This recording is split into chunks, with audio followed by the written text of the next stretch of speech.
Est-ce que vos enfants sont accros de leur tablette, de leur cellulaire, des écrans en général?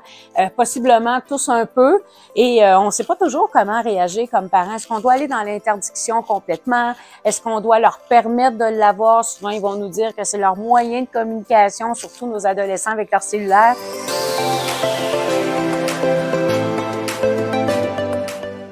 Une des premières recommandations que je vais vous faire, surtout pour, en fait pour le primaire, mais ça arrive moins souvent, mais pour vos jeunes du secondaire, c'est interdiction de cellulaire dans les chambres. Même nous, comme adultes, si notre cellulaire fait ding-ding, on est porté à aller voir qui nous a écrit, qu'est-ce qui se passe, et ça, peu importe l'heure. Alors, un adolescent, ça a besoin de beaucoup de sommeil. C'est sûr que si son cellulaire le dérange, bien, ça bouleverse son sommeil et ça fait en sorte que ça va être plus difficile de se lever le lendemain pour aller à l'école. La concentration aussi va en prendre un coup. Son humeur aussi, on sait que déjà à l'adolescence, l'humeur est très changeante.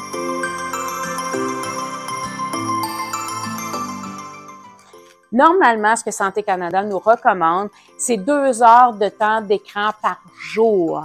Alors, si vous dépassez ce temps d'écran-là, et la télé, elle est incluse là dans ce temps d'écran-là, c'est peut-être que votre jeune en fait un petit peu trop. Et on peut pas juste enlever quelque chose. Hein? On peut pas juste dire, là, je veux plus que tu aies ta tablette. Mais des fois, de dire à un enfant, en disant, par exemple, regarde, tasse ta tablette, on va faire un jeu de société. Tasse ta tablette, on va aller prendre une marche, on va aller jouer dehors. Et ça, ils vont l'accepter.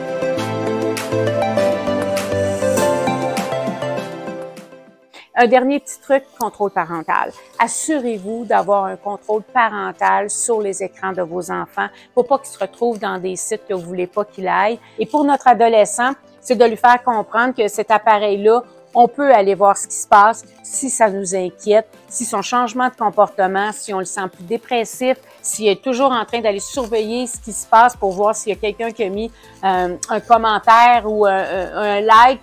À ce moment-là, parfois, il faut aller vérifier qu'est-ce qui se dit sur l'appareil.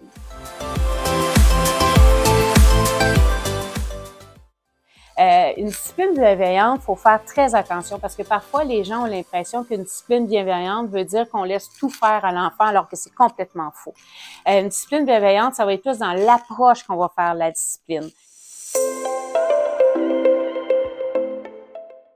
La discipline, c'est très difficile comme parent parce que c'est quelque chose qui revient continuellement. C'est beaucoup de répétition, c'est beaucoup de constance. On doit toujours intervenir à peu près de la même façon, mais surtout, on doit toujours intervenir quand il y a un mauvais comportement. Alors, sans vouloir tomber dans le parent parfait parce que ça n'existe pas des parents parfaits puis on n'est pas des robots. Ce qui est important, c'est d'en prendre conscience aussi que, oups, je l'ai peut-être échappé celle-là. Je vais peut-être aller juste m'excuser auprès de mon enfant ou du moins prendre une prise de conscience en disant « Hey, quand je reviens de travailler, on dirait que je suis impatiente. Qu'est-ce que je pourrais faire? Qu'est-ce que je pourrais mettre en place pour que ça soit plus évident pour toute notre famille finalement? »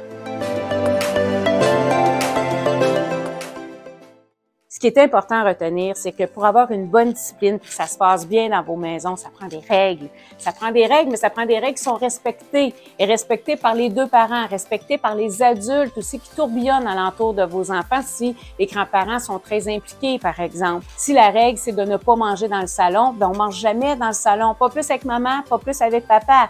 La règle, elle est respectée. Les enfants ont beaucoup tendance à respecter les règles quand ils sont clairs, quand c'est cohérent, quand c'est constant, puis que ça fait du sens pour eux.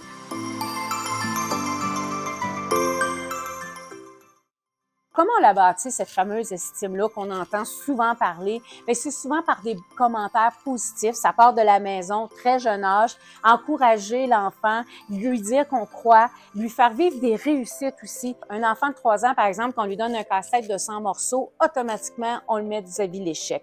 Et ça sera impossible pour lui de réussir ce casse-tête-là qui est beaucoup trop gros, qui est beaucoup trop difficile. Alors, c'est très important de toujours donner des tâches à nos enfants où on sait que le jeune va être capable de réussir ce qu'on lui a donné comme défi, parce que sinon, on le met vis-à-vis l'échec et ça, ben, c'est nuisible pour son estime. Et après, il y aura plus de difficultés aussi à prendre des risques, à oser, à aller relever des défis. Ce qui va faire que je vais avoir une bonne estime, c'est ma compétence personnelle.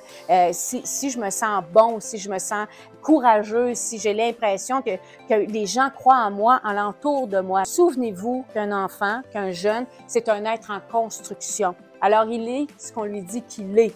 Alors, ce qu'il faut lui dire à la place, si vous avez l'impression qu'il est peut-être moins motivé, par exemple, par rapport à l'école, au lieu de dire qu'il est paresseux, on va utiliser plus « Est-ce que tu es d'accord avec moi ou j'ai l'impression que la motivation est difficile ces derniers temps? Est-ce que tu aimerais ça que je t'aide? Qu'est-ce qu'on pourrait mettre en place pour t'aider à retrouver cette motivation-là? » Souvenez-vous que le « tu tue la communication » et le « je rouvre la communication ». Et c'est très important d'avoir une bonne communication pour être capable que notre jeune développe son estime de lui-même. Souvent, on se demande, on veut absolument rendre nos enfants autonomes et responsables, puis avec raison, parce que c'est souvent deux notions que si notre enfant est capable d'avoir, il va réussir beaucoup plus dans la vie par la suite.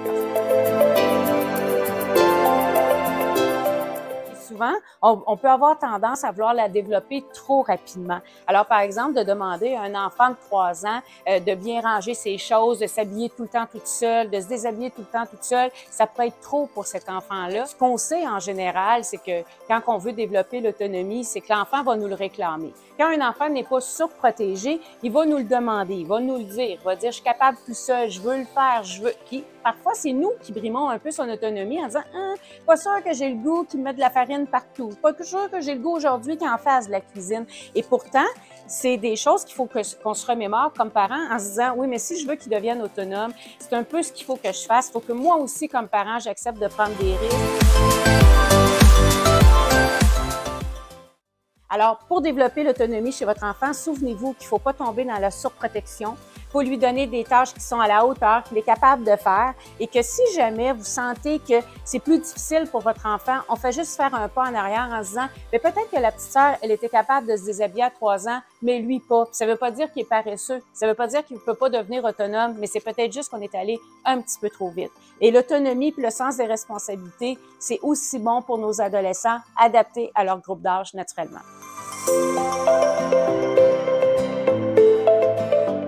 Premièrement, je vais vous dire qu'il y a un beau cours qui se donne via le web. D'ailleurs, on n'a même pas besoin de se déplacer et ça s'appelle « Prêt à rester seul » qui s'adresse aux enfants entre 9 et 11 ans.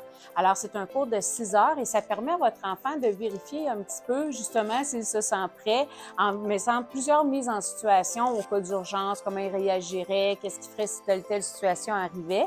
Ça lui donne une petite formation et souvent, c'est sécurisant autant pour le parent que pour l'enfant. Là, quand je parle de rester seul à la maison, je ne veux pas nécessairement dire garder les petits frères et les petites sœurs, parce que ça, c'est comme une autre étape, hein? Alors, ça se peut que notre enfant soit prêt à rester seul, s'occuper de lui-même, mais pas nécessairement de s'occuper de son petit frère ou sa petite sœur. C'est important, ça, de le demander à l'enfant si jamais vous êtes un petit peu mal pris. Est-ce que tu es prêt à faire ça? Et comment ça va se passer? Puis c'est quoi les règles aussi, le cadre que vous mettez en l'entour? Il n'y a aucune loi au Québec qui existe qui dit que votre enfant doit être âgé de tel âge pour se garder seul à la maison. C'est sûr qu'on va recommander souvent le 11 ans, à partir de 10 ans, là, entre 10 et 12 ans. Pourquoi? Bien parce que la pensée rationnelle s'instaure dans ce groupe d'âge-là, c'est-à-dire que le jeune est plus capable de rationaliser les choses, de mieux réfléchir avant d'agir. Mais ça dépend toujours de la maturité de chacun des enfants.